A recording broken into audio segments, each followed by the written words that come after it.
What's happening? Happy Sunday, everyone. Professor Mike, Gracie Bar Round Leeds here in the UK. Hope you've had a great week. I wanted to leave this week, or start the next with an idea, really, and just kind of pose this question to you. Because I'm very, very passionate about making sure that when we do jiu-jitsu, we see it as a series of problems. All right, and we all have the ability to overcome those problems. All right, I think people get concerned about jiu-jitsu and lost in their journey when they feel that they don't know enough techniques. My argument to you would be that you don't need a vast collection of techniques. You will gather those over time anyway, just by being on the mat. What you really need to do is you need to understand that the essence of Brazilian Jiu-Jitsu is problem solving under pressure. All right? So two things there, problem solving and pressure. Let's deal with pressure first. Pressure is your ability to remain calm and composed under duress. And we can practice that by putting ourselves in bad positions.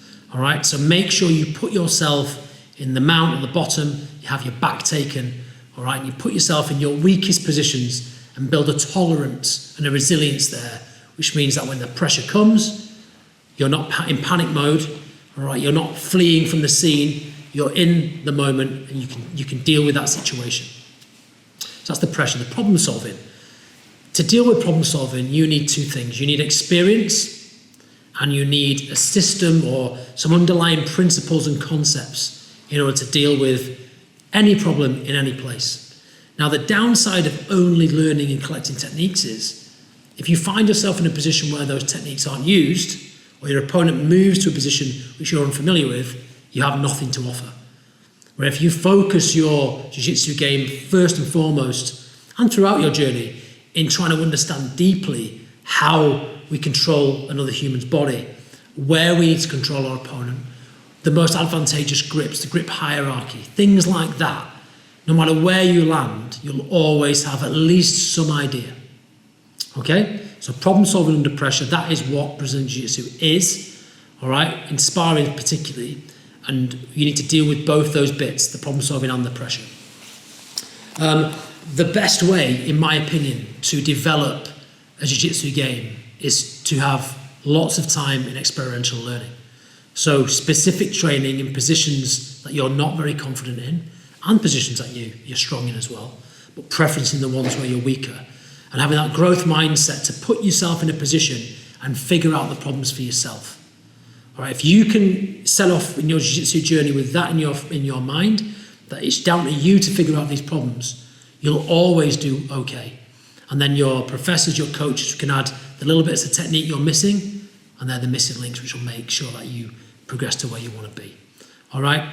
We see people when they start jiu-jitsu in positions in sparring where they just freeze, they don't know what to do. That's okay. But don't be looking for a technique at that point.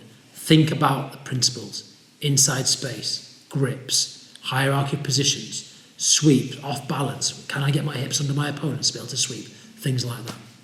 Okay, so really that's the kind of the question I'm going to pose to you guys. Like, what is your jiu-jitsu? And what do you want it to be? Do you want it to be a library of techniques? Or do you want it to be underpinned, building that pyramid as wide as possible with as many concepts, ideas and principles as possible? So you can stack your techniques on top in a manner which means that they're always valid in whatever situation you find yourself in. Okay? It's not to say that drilling technique is wrong. Some people make the distinction between the two. I always say we need it all. But just drilling technique and not knowing why you're doing it or where you will apply it isn't enough in my opinion. Okay, that's just my point of view. Maybe you differ. That's totally fine. It's a conversation. But if you follow those principles of problem solving under pressure, dealing with the pressure well, staying calm, staying composed, being methodical, problem solving with sound concepts and principles, you'll never be far off the fight. All right, hope you enjoyed it this week. Best of luck, stay safe, we'll see you guys soon. Take care.